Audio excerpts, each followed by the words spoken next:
কার পরিবর্তন কখন হবে, কার কথাই বদলাবে, কখন বদলাবে কেউ জানে না। জানে কে? আল্লাহ। হয়তো তার কাছে এক কথা দিলে লাগছে যে হায় আসলে আমার জীবন এমন ঘৃণ্য জীবন। ফুজাইল ইবনে ইয়াজ রাহমাতুল্লাহ আলাই, রাত্রি গভীরে উনি বড় ডাকাত সর্দার ছিলেন। তো গভীর রাতে উনি ডাকাতি করতে গেছেন। রাশিয়া সামারকান্দের বড় ডাকাত, পৃথিবীর একজন বড় বিখ্যাত ডাকাত সর্দার ছিল তিনি। তো রাত্রিবেলা যখন গভীর রাতে এক বাড়িতে ডাকাতি করতে ঢুকছে আল্লাহর কুদরতে, দরজার সামনে গিয়ে যখন দাঁড়াইছে তখন শুনতেছিল বাড়িওয়ালা ওই সময় আল্লাহর কোরআন পড়তেছে। আমার কাছে আরবি কিতাব আছে, কিতাবে লিখছে আজ-জুহাদু মিআতুন, ওই কিতাব। তো এটা বাংলা অনুবাদ হয়েছে দুনিয়া বিমুখ শতমনীষী, অসাধারণ কিতাব। তো রাহনুমা প্রকাশনী। তাই উনি দরজায় দাঁড়াইয়া শুনতেছে যে বাড়িওয়ালা ভিতর থেকে ওই ঘরের বুড়া মিয়া আল্লাহর কোরআন পড়তেছে। আলাম ইয়ানি লিল্লাযীনা আমানু আন তাখশা কুলুবুহুম লিযিকরিল্লাহ। আল্লাহ বলছেন আমার মুমিন বান্দা, আমি আল্লাহর শরণ, আমার বন্দিগি, আমার জিকির, আমার ইবাদতের জন্য তোমার মনটা নরম হওয়ার, অন্তরটা নরম হওয়ার সময় আজও কি হয়নি? আজও হয় নাই বান্দা? আর কোনোদিন আমাকে সেজদা দিবা না? আর কোনোদিন আমার নামাজ পড়বা না? তাহলে আর কোনোদিন হালাল খাইবা না? আর কোনোদিন নারী পর্দা করবা না তুমি? আল্লাহ যেন আম করে বলে, দিনের পর দিন যে ফজরের নামাজ পড়ে না, আল্লাহ যেন তাকে ডাক দিয়ে বলে বান্দা তাহলে কি আর কোনোদিন ফজরের সেজদা দিবা না? প্রতিদিন যে গালিগালাজ করে, আল্লাহ যেন বলে বান্দা তাহলে কি আর কোনোদিন এই গুনাহ ছাড়বা না? এভাবেই বলে যাইবা, এভাবেই আমি আল্লাহকে কষ্ট দিবা। তো এই ডাকাত সর্দার ফুজাইল উনি তখন এই আয়াত হঠাৎ করে গভীর রাতে ওনার এই কথাইটা, উনি তো বুঝছে অর্থ, ওনার কলিজার মধ্যে গভীর রাতের নিস্তব্ধ, চারিদিকে তো ঠান্ডা নীরব, এই এক আয়াত ওনার কলিজা ছিদ্র করে ফেলছে, দিলে লাগছে। উনি পিছন দিকে ফিরে এসে চলে আসছে, বালা ইয়া রব্বি কদ আনা, আর চিৎকার করে দুই হাত তুলে বলছে আয় রব, আয় মাওলা, সময় হলো, হয়েছে সময়, আমি আর এই নাফরমানির জিন্দেগি করব না, দিলাম ছাইড়া। এরপরে আমি যেটা বুঝাইছি আরেকটু রয়েছে কথা। এই ডাকাত সর্দার তিনি এত দুর্ধর্ষ ডাকাত ছিলেন যে ওই জামানায় আপনার যেই কোনো মানুষ, পথিক, মুসাফির, এমনকি বাচ্চা পর্যন্ত ওই অঞ্চলে ওনার নাম শুনলে ভয় পাইত। তো কিতাবে লিখছে যে মায়েরা তাদের বাচ্চাদেরকে দুষ্টামি করলে, গুণ যাইতে না চাইলে ভয় লাগানোর জন্য বলতো এই ফুজাইল রে ডাকি, তো বাচ্চা কাঁপতে শুরু করতো, মানে তাইলে বাচ্চা সোজা হয়ে যেত, চুপ হয়ে যেত, এমন ভয় পাইতো তাকে, বাচ্চারা পর্যন্ত ভয় পাইতো তার নাম শুনে। তখন তিনি চিন্তা করছে ওই ঠিক ওই সময় রাত্রে উনি পিছনের দিকে আইসা কোথায় যাবে এই মুহূর্তে, তো আল্লাহর কাছে এক ফোঁটা চোখের পানি ফেলতে ওনার মন চাইছে, তওবা করবে, মাফ চাইবে, আজকেই গুনাহ ছেড়ে দিবে। ছেড়ে তো দিলই, ডাকাতি করে না। তো লিখছে যে পার্শ্ববর্তী একটা খালি ঘর একটু দূরে, এমনি সারা বাড়ি আর কি, এটার মধ্যে মানুষ থাকার কথা না, এইখানে উনি একাকী মনে করে নিয়ত করছে যে এখানে ঢুকে আমি একটু নীরবে চোখের পানি ফেলে আল্লাহর কাছে এই রাতেই তওবা করুন। তো উনি ঢুকছে ওই ঘরে, ঢুইকা দেখে ওইখানে কিছু লোক, যারা তৎকালীন জামানায় মানুষ এক জায়গার থেকে আরেক জায়গায় সফর করার সময় রাত হয়ে যাওয়ার কারণে এইখানে আশ্রয় নিছে কিছু লোক আর কি, ওরা ওইখানে শুয়ে রয়েছে, মুসাফির, পথিক মুসাফির। তো এই মুসাফির যেগুলো শুয়ে রয়েছে, ওরা গভীর রাত, কিন্তু কারো চোখে ঘুম নাই, শুয়ে আছে ঠিক চোখ খোলা, তো তখন উনি ডুইকেই শুনতেছে, ওরা বলতেছে এই সাবধান, ঘুমায়ও না কেউ, ফুজাইল যদি টের পায় তাইলে কিন্তু সব লুণ্ঠন করে ফেলবে, সব ছিন্ন ভিন্ন করে ফেলবে, সব কিছু ছিনিয়ে নেবে, কাজে কেউ ঘুমায়ও না, সতর্ক, কোনোভাবে রাতটা পার করে এখান থেকে পার হইতে হবে, ফুজাইল কিন্তু যদি টের পায়। এই কথা উনি শুনছে, এর দাঁড়ায় দাঁড়ায় উনি তো সেই ফুজাইল। এই তখন কিতাবে লিখছে উনি এইবার এমন কান্দা কানছে, কাইদা বলছে মাওলা আমি বুঝি এমন নিকৃষ্ট হইলাম যে বাচ্চা পর্যন্ত আমারে ভয় পায়, এমনকি পথিক মুসাফির ভিন দেশি পর্যন্ত আমার নামে কাঁপে, আমি কি পরিমাণ মানুষের কষ্ট দিলাম। তখন উনি নিয়ত করে বলছে আল্লাহ আমি আর এই জমিনেই থাকবো না, এই মাটিতেই আমি এই দেশেই আর থাকবো না। তখন উনি তওবা করে সরাসরি হিজরত করে আল্লাহর ঘর মক্কায় চলে আসছে, আর বাকি হায়াত কাবার পাশেই উনি জীবন কাটিয়েছে। এরপর উনি হইছেন সাইয়্যিদুল আউলিয়া, আউলিয়াদের সর্দার।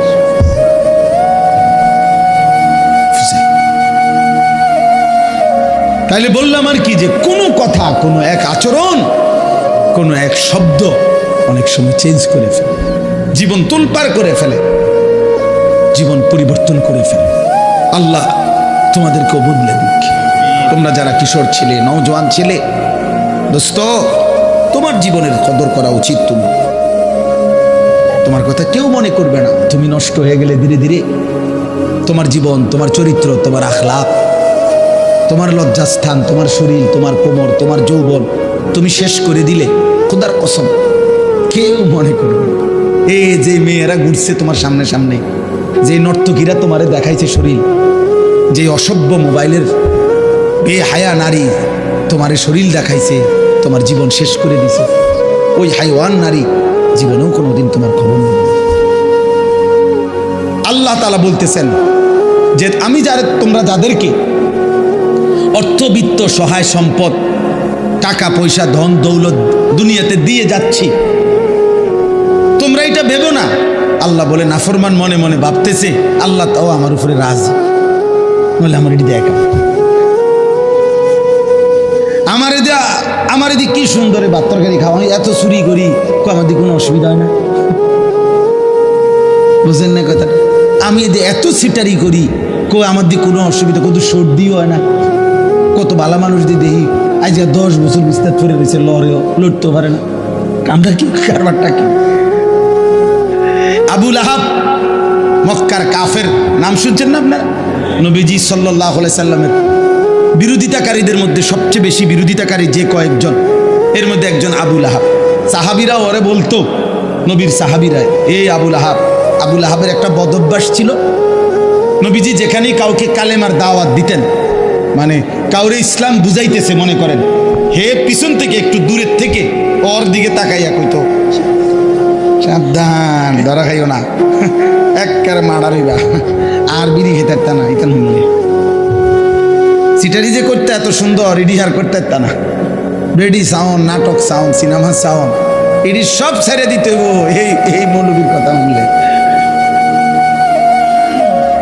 হ্যাঁ, মানে বলতো না না।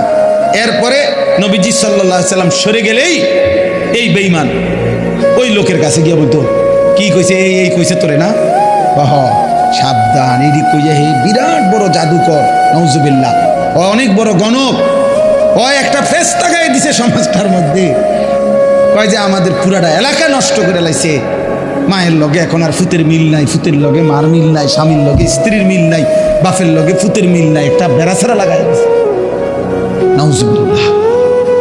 এইভাবে সে বলতো। তো তাফসীরের মধ্যে আছে নবীজির বিভিন্ন সাহাবীরা ওরে বলতো, আবু লাহাব তুমি যেই বাড়াবাড়ি করতেছো, আতলারো, তোমার তো আল্লাহ তাআলা এই হাত অচল করে দিতে পারে, আল্লাহ তো তোমারে ধ্বংস করে দিবে, হাত তো অচল করে দিবে, তুমি নবীর এভাবে বিরোধিতা করতেছো, সারাক্ষণ লাগিয়ে থাকো তুমি পিছে পিছে। এই তখন তাফসীরের মধ্যে আছে প্রত্যেক দিন সকালবেলা আইসা ওই লোক পরিচিত, এরা সমবয়সী না, যারা ইমানদার হইছে সাহাবী, ওরাও তো অনেকেই কুরাইশ বংশীয়, তো সমবয়সী, এক লগে চলুন না মানুষ, তো আইয়েই কইতো, কিরে এই যে হাত, কিচ্ছু হয়েছে না? এই যে কি সুন্দর কত কইলা তো এরুম হইব এরুম হইব, কিচ্ছু তো হয়েছে না। এই এত বড় হারামি আছে, হারামি দ্য গ্রেট, হারামির এক শেষ, ওই অহংকার করত।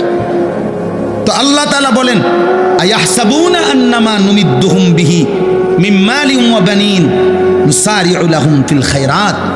আল্লাহ বলে যাদেরকে আমি দুনিয়ায় কিছু সম্পদ এবং কিছু সন্তানাদি জিফুত নায়নাত করে দিছি, তারা ভাবতেছে আমি আল্লাহ তাআলা তাদেরকে ভালোর উপরেই রাখছি, কল্যাণের উপরেই রাখছি, খুশি আমি তাদের উপরে।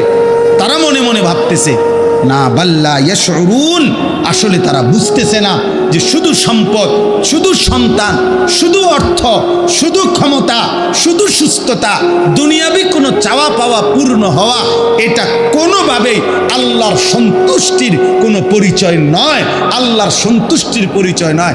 বাঘের, সিংহের, গরুর, ছাগলের কোনোদিন সর্দিও হয় না, কাশিও হয় না, ব্যায়ামও হয় না, পেটে ব্যথাও হয় না, ডায়াবেটিসও নাই, গ্যাস্ট্রিকও নাই, কিচ্ছু নাই। তাহলে তো আল্লাহ তাআলা সবচেয়ে বেশি সন্তুষ্ট জানোয়ারের উপর, নাকি? কথা বলে না কেন?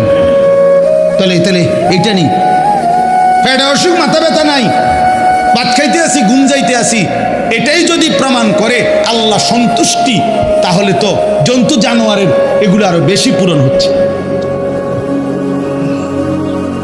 হ্যাঁ, কোনো হাসপাতাল নাই, চিকিৎসা এত বেশি কিছু নাই, অতএব এটা না। আল্লাহ বলছে বল্লা ইয়াশউরুন, না না, নাফরমান বান্দা বুঝতেছে না, ও বুঝতেছে না।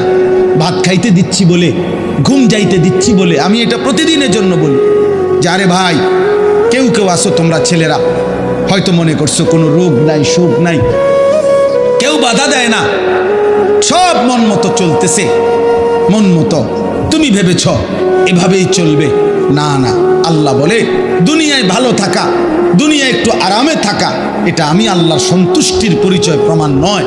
আমি তো কাফের বেঈমানকে দুনিয়া অনেক ভালো থাকতে দিছি, অনেক সম্পত্তি দিয়ে ভরপুর করে দিছি, অতএব এগুলো কি আমি আল্লাহর সন্তুষ্টির জন্য দিছি?